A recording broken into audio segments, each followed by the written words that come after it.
I'd like to welcome Jim Spellos next, just to keep our timing together. Jim, are you ready to go?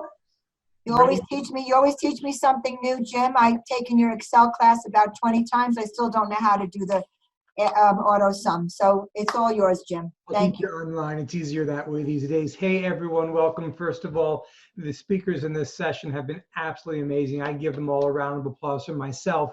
As we talk about stuff like the new reality or the new normal, let's be clear, gang, there is only one new normal for the business when it comes back, and that's going to be using technology. However, the old normal, that people want to steal our identity and steal our security, ain't going away. So to be able to navigate in a really, really tricky time that we don't know what's coming next, we know that our presence has to be there online. We don't know how much of our industry is going to become virtual on its entirety or in parts of it. These are all unknown questions. But what is known is we haven't done a good job keeping ourselves secure.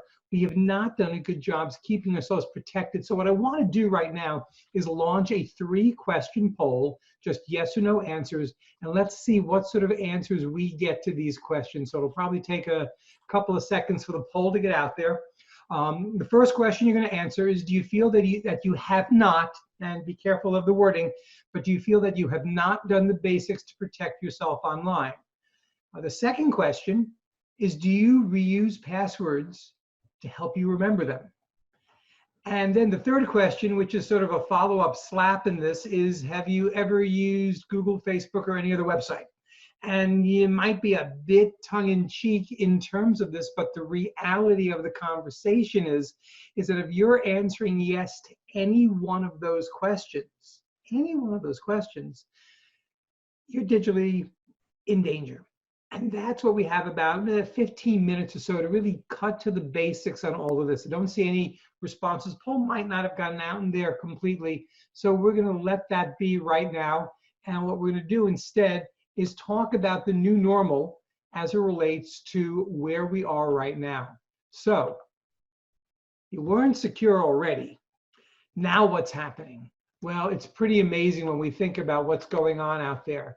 You know, the hacking that's occurred because of COVID is something that people don't even think about.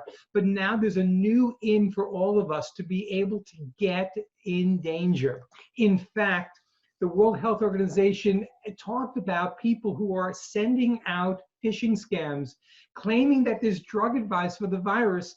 And by doing that, they're planting what's called a keylogger. What does that mean? Well, it's only a piece of software that can actually log every single keyboard stroke you're taking, such as usernames, passwords. This is old school, but the new turn on it is where we are right now in society, that everyone is so sensitive and so hypersensitive to information, trying to figure out where we are in this COVID environment.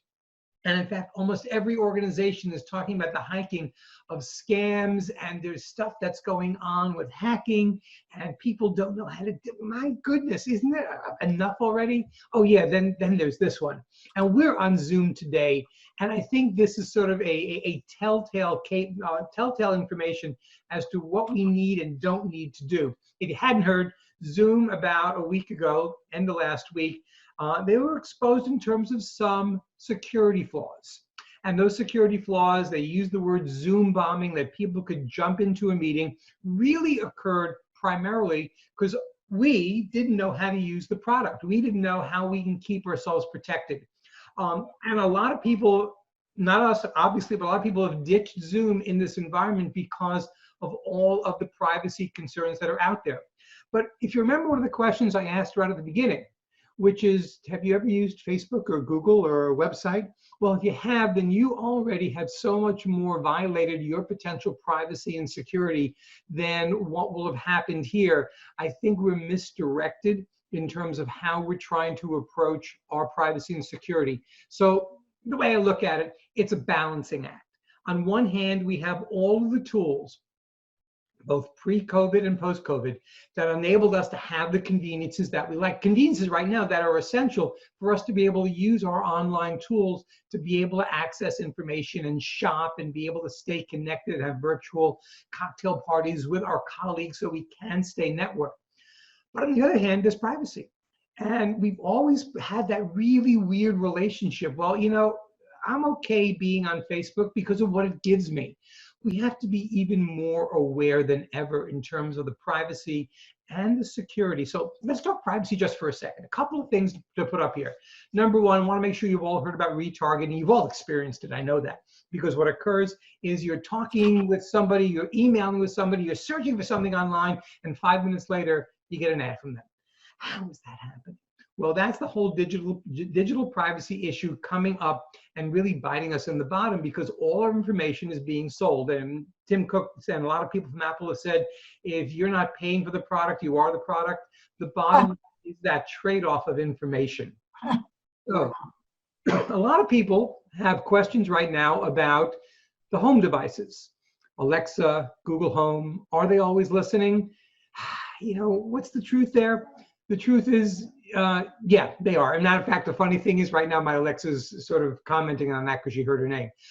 You have to assume that your privacy has been invaded by anything you bring into your house. With that said, I'm not saying don't bring it into your house, but we have the new normal is being tech savvy. The new normal for us is understanding that we just can't buy something off the shelf and put it in wherever we want in our house and be okay with it. We have to dig a little bit deeper to understand, maybe even just go onto YouTube and look at a video and read some stuff online to talk about how to keep yourself secure. Because I think you can always answer right now, yes, they are always listening. And about this browser being safe, and I know people have talked about private mode and dark mode in browsers. Get over it. It's not protecting you at all. The best thing those things are doing for you, and it's a good thing, is when you want to buy your spouse or your best friend a gift, especially your spouse or your SO, and you don't want them to find out because of the browser history shows what sites you're on. That's a good reason to keep yourself in the dark mode.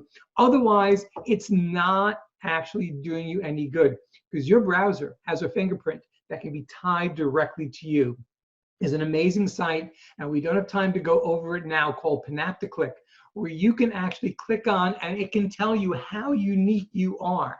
And the reality is you're not that unique at all online. It's really, really scary that the matter of fact that we're not unique at all, but our browser is so unique and our computer is so unique that is identifying to data brokers. It's identifying to third-party companies how to access your information, how to target you. There's so much that's happening here. So turn off your cookies, that could help you a little bit.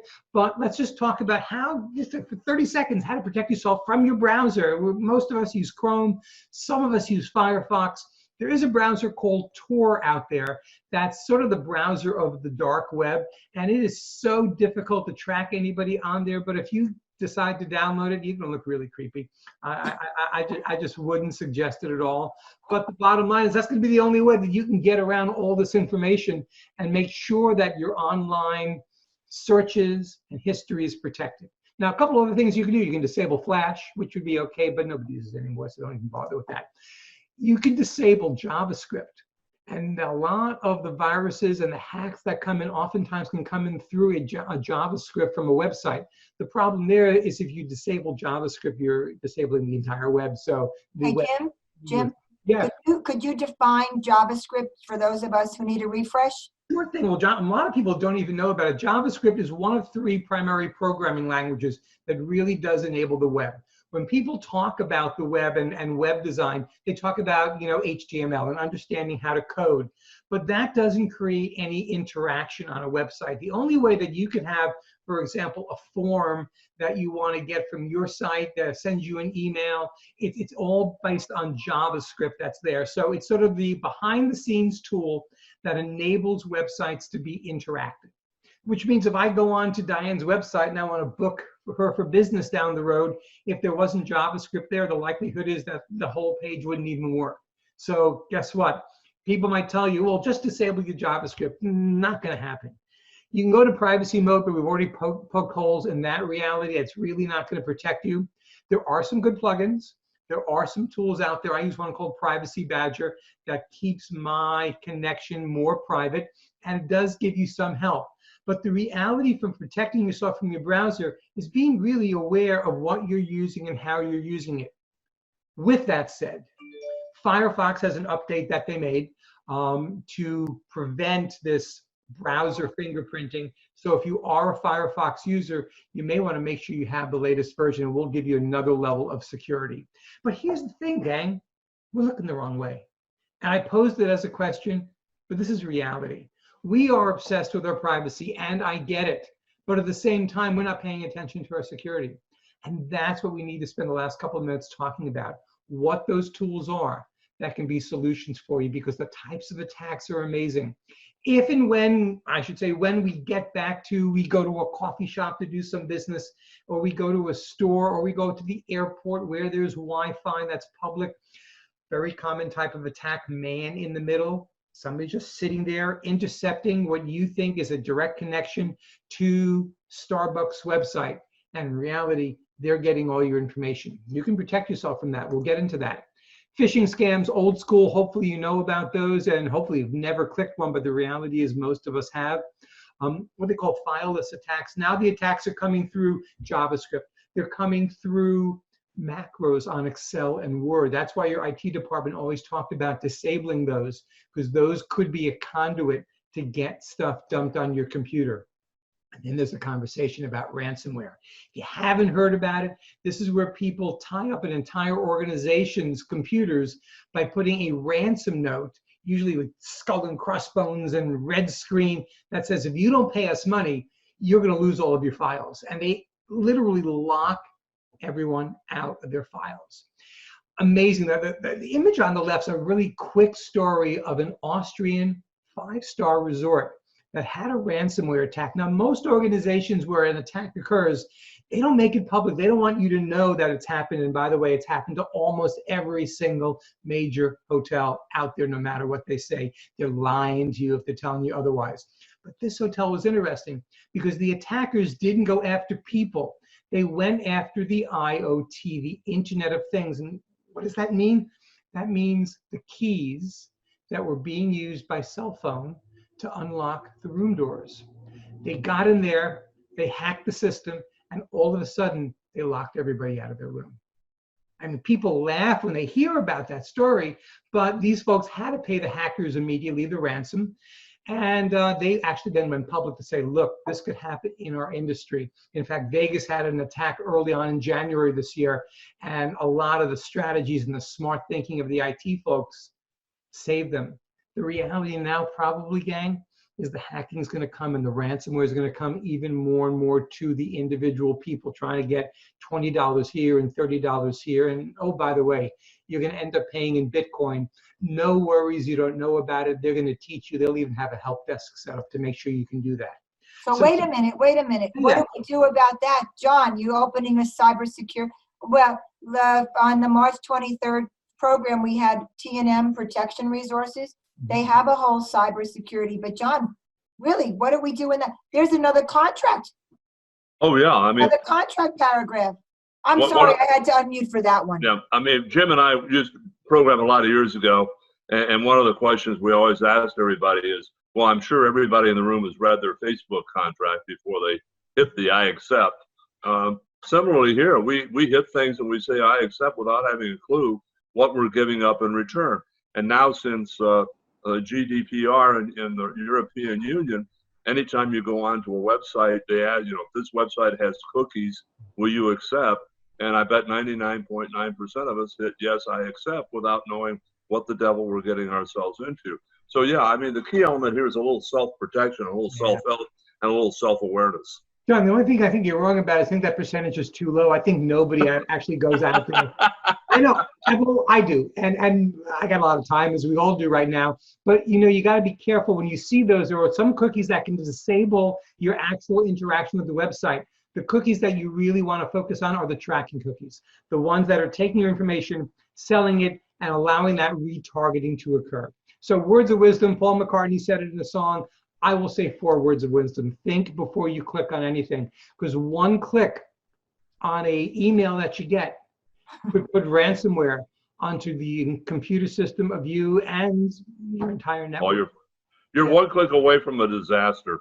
Absolutely. So let's talk about, with cryptocurrency mining, if you get, I don't even want to go into that right now, but just understand there are people who are trying to hack into your system just to get your operating system power. But with that said, here's the thing.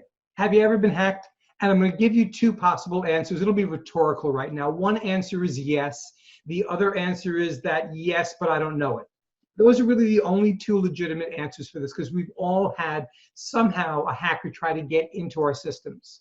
And then the way they really get clever is with social engineering, which is actually using someone to give you a call and tell you that they are someone they're not. Maybe they say, well, we're Microsoft security, and we saw an illegal attack on your email address with us, so we want to help you and protect you.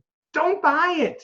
It's amazing how real these things are and how real they sound until you get to be the victim. In fact, if you remember the Target hack a few years ago, how did they get in?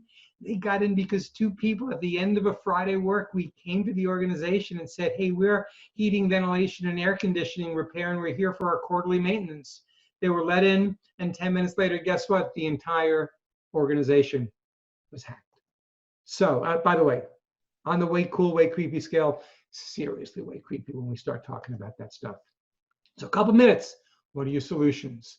5 layers of protection.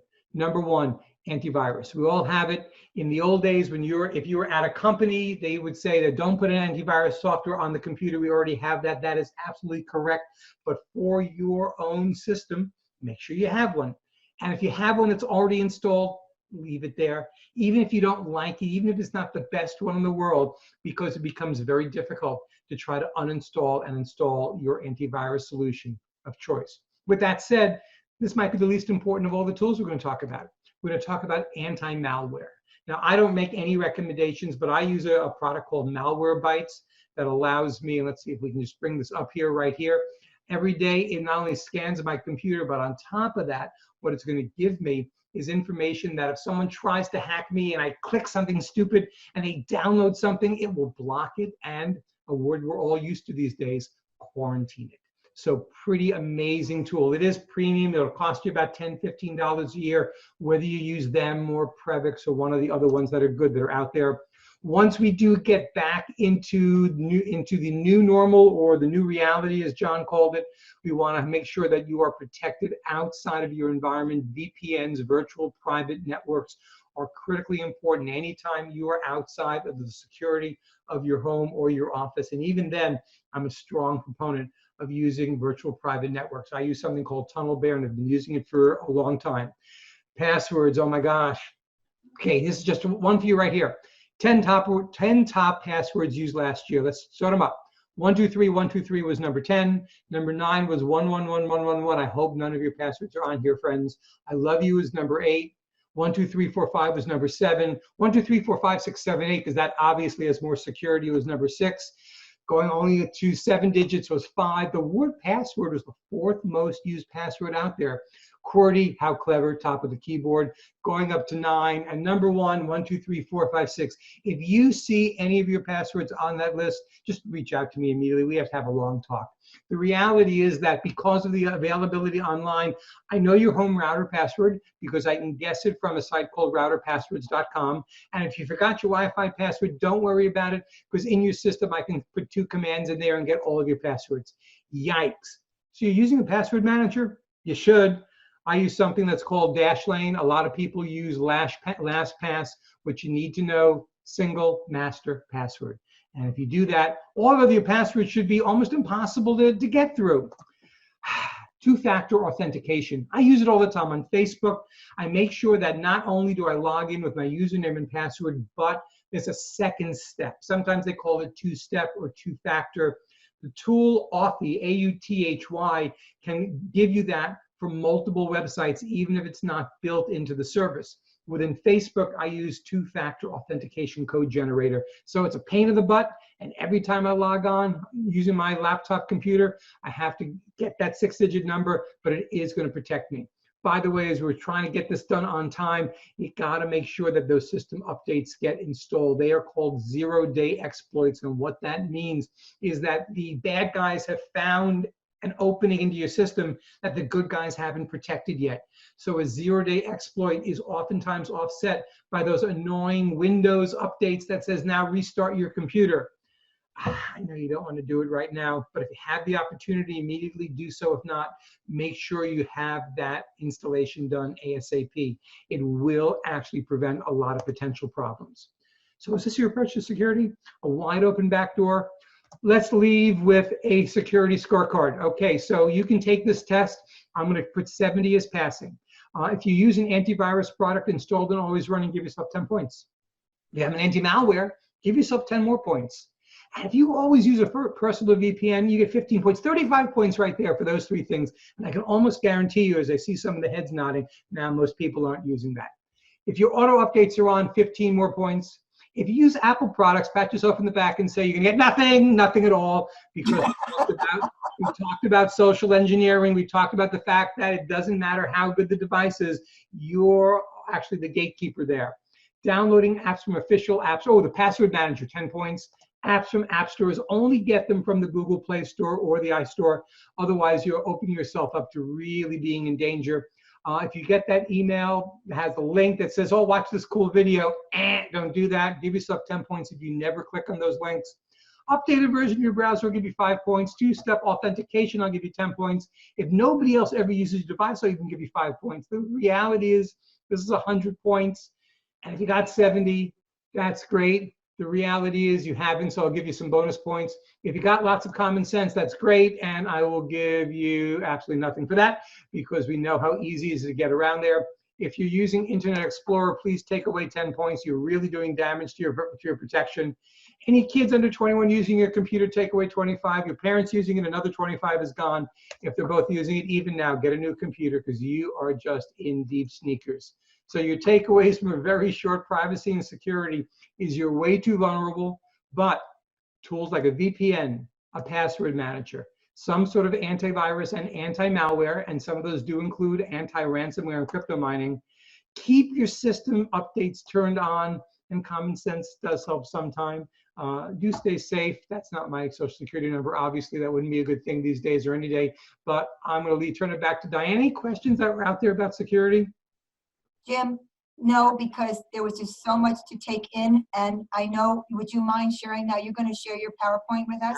Absolutely. Yeah, so I think anybody who has any questions can just, for the sake of our timing, certainly send them in to us. Reach out to me at Diane Devitt on Instagram. But what a program today. I mean, I learned so much myself.